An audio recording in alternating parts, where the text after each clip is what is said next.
पौराणिक कथा के अनुसार एक बार लक्ष्मी देवी अपने भक्त श्रेया चांडाल के घर उसे आशीर्वाद देने गई हुई थी और वहां से निकलते हुए उन्हें जगन्नाथ जी और बलराम जी ने देख लिया। अब बलराम जी को ये बात बिल्कुल पसंद नहीं आई कि लक्ष्मी देवी एक चांडाल के घर में जाकर आई हैं। इसलिए उन्होंने आदेश दिया कि वो लक्ष्मी देवी को श्री मंदिर से बाहर निकाल दे। अब बेचारे जगन्नाथ जी फंस गए। बड़े भाई की आज्ञा मानना जरूरी था, इसलिए उन्होंने लक्ष्मी देवी का क्रोध मोल लिया और आखिर लक्ष्मी देवी अपने सारे ऐश्वर्य और सेवकों के साथ मंदिर छोड़कर चली गई।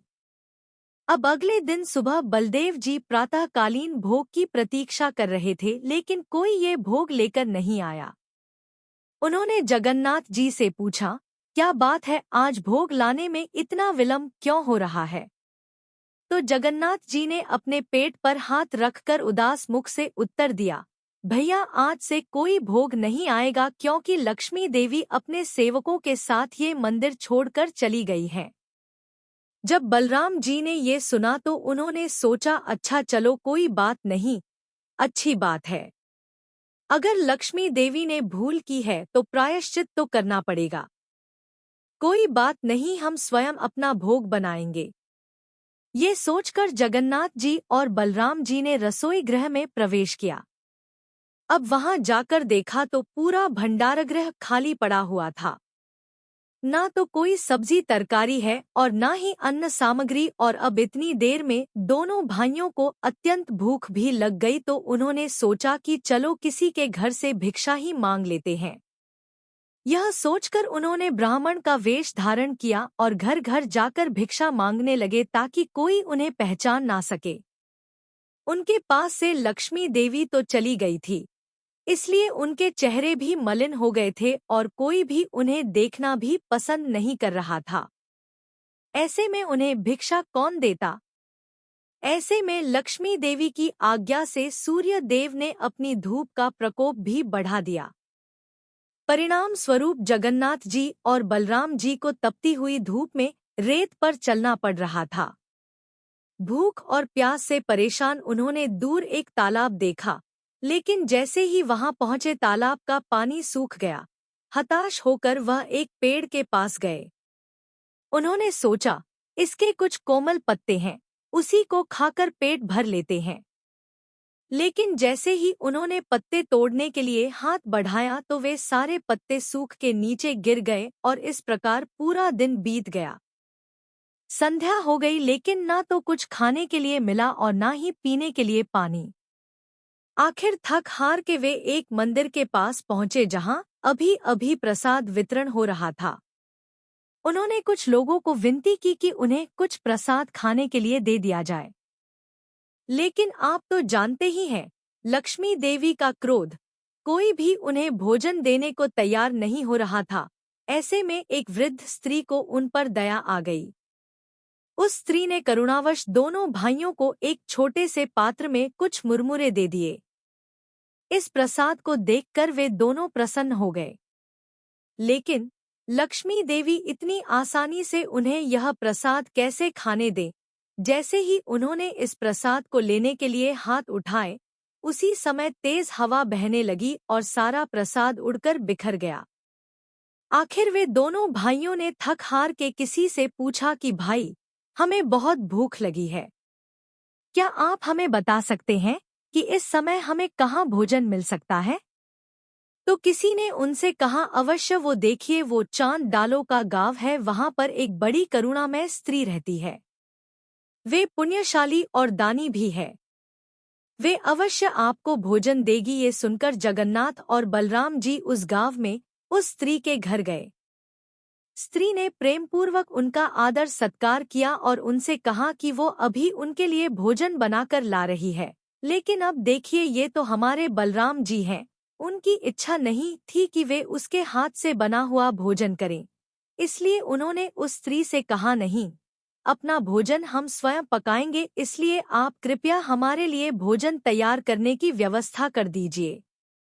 स्त्री ने कहा, ठीक है, जैसी आपकी इच्छा। ये कहकर उसने घर में एक स्थान पर नया चूल्हा बनाकर दिया। स्वच्छ और नए बर्तन लाकर रखें।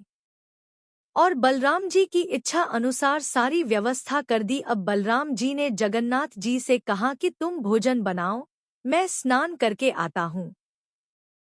यह कहकर प्रसन्न होते हुए बलराम जी चले गए स्नान करने और पीछे छोड़ गए हमारे प्यारे जगन्नाथ जी को।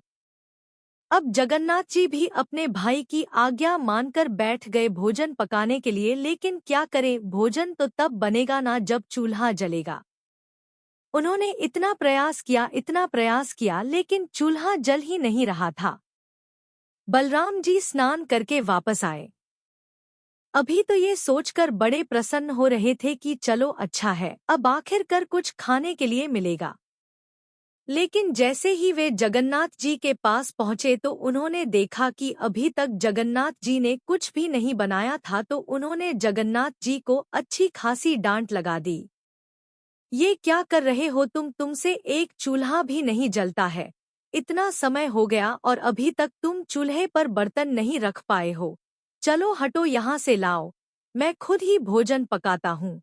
दे दो मुझे सारी सामग्री। ये कहकर बलराम जी खुद बैठ गए चूल्हे में आग जलाने के लिए। लेकिन आश्चर्य की बात ये थी कि जैसे जैसे वे आग जलाने का प्रयास करते, उल्टा आग की जगह धुआं उठने लगता। बहुत बार प्रयास करने के बाद भी वे चूल्हा नहीं जला पाए। पूरा घर धुएं से भर गया। सभी लोग खांसने लगे और आखिरकार उन दोनों की आंखों में से पानी बहने लगा। अब थक हार के जगन्नाथ जी और बलराम जी ने उस घर की स्त्री से कहा कि वही कुछ खाने के लिए उन्हें दे दें। वह स्त्री उन दोनों भाइयों के लिए भोजन लेकर आई। जैसे ही उन्होंने यह भोजन खाया तो उन्हें इस बात का अनुभव हुआ कि वो भोजन सच में स्वादिष्ट था और उसका स्वाद भी कुछ जाना पहचाना सा लग रहा था। ये भोजन बिल्कुल वैसा था जैसा लक्ष्मी जी उनके लिए बनाती थी। और भोजन के अंत में उन्हें एक विशेष मिष्ठान परोसा गया। जब उसे जगन्नाथ जी और बलराम जी ने खाया तो उन्हें अत्यंत आश्चर्य हुआ, क्योंकि ये वही विशेष मिष्ठान था जो लक्ष्मी देवी स्वयं उनके लिए प्रतिदिन बनाती थी और इसके विषय में और किसी को जानकारी नहीं थी। तो स्त्री ने यह मिठाई कैसे बना दी थी उनके लिए, यह देखकर दोनों भाइयों को विश्वास हो गया कि होना हो इस घर में लक्ष्मी देवी अवश्य रहती है और यह भोजन भी उन्हीं के द्वारा बनाया गया था। अन्यथा इस घर की स्त्री को कैसे पता चलता कि भोजन के बाद जगन्नाथ जी और बलराम जी एक विशेष मिष्ठान लेते हैं। तो बस अब उन दोनों भाइयों को अपनी भूल का एहसास हुआ और खास करके बलराम जी को। अब वे ठहरे बड़े भाई तो इसलिए लक्ष्मी देवी से सीधे तो बात कर नहीं सकते थे। इसलिए उन्होंने जगन्नाथ जी से कहा कि वे लक्ष्मी देवी के पास जाकर उनसे क्षमा मांगे और उनका हाथ पकड़कर उन्हें मंदिर में लेकर आए। उन्होंने जगन्नाथ जी के द्वारा लक्ष्मी देवी को ये भी संदेश भिजवाया कि आज के बाद लक्ष्मी देवी की जहाँ इच्छा हो वहाँ वे जा सकती हैं। उन्हें कभी भी अपने भक्तों से मिलने के लिए रोका नहीं जाएगा। अपने बड़े भाई की आज्ञा पाकर हमारे प्यारे जगन्नाथ जी आ गए अपनी रूठी हुई पत्नी लक्ष्मी देवी को मनाने के लिए। उनके इस प्रकार मनाने पर लक्ष्मी देवी संतुष्ट हो गई और वापस श्री मंदिर में जाने के लिए तैयार हो गई। लक्ष्मी देवी ने जगन्नाथ जी को वचन दिया कि जगन्नाथ जी के महाप्रसाद के लिए कभी भी कोई ऊंच नीच का भेदभाव नहीं किया जाएगा, चाहे वो ब्राह्मण हो या चांडाल, दोनों को समान रूप से जगन्नाथ महाप्रसाद दिया जाएगा और वे दोनों एक ही थाली में भोजन कर सकते हैं।